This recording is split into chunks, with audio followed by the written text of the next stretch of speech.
Hello guys, যারা ট্যাপশপে multiple account করছেন বা একাধিক অ্যাকাউন্ট করছেন তাদের অ্যাকাউন্ট ব্যান করে দিচ্ছে। তো আপনারা কিভাবে ব্যান থেকে বাঁচবেন, কিভাবে আপনাদের ওই বাকি অ্যাকাউন্টগুলো ডিলিট করবেন সেটা আজকে দেখব।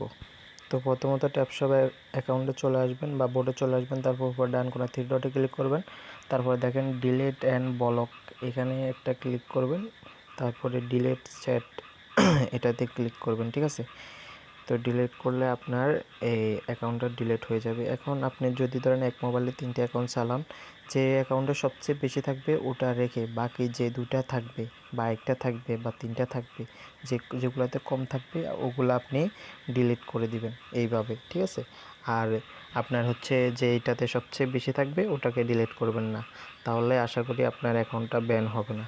তো এইভাবে আপনি এই ব্যান থেকে বাঁচতে পারবেন। আর ইনশাল্লাহ 1 জুলাই সম্ভবত লিস্টিং হবে ট্যাপশপ যে কোনো এক্সচেঞ্জারে। অলরেডি টোনের সাথে এদের ডিল হয়ে গেছে।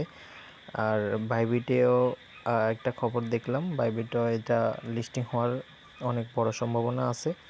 তো সবাই ভালোভাবে কাজ করতে থাকেন, ইনশাল্লাহ আশা করি ট্যাপশপ থেকেও সবাই ভালো একটা পেমেন্ট নিয়ে নিতে পারবেন। যদি ভিডিওটা ভালো লাগে সবাই একটা লাইক, কমেন্ট এবং শেয়ার করে দেবেন এবং অবশ্যই চ্যানেলটাকে সাবস্ক্রাইব করে দেবেন। আর এরকম মাইনিং সাইট নিয়ে বিভিন্ন আপডেট পেতে অবশ্যই চ্যানেলটাকে সাবস্ক্রাইব করে রাখবেন। আল্লাহ হাফিজ।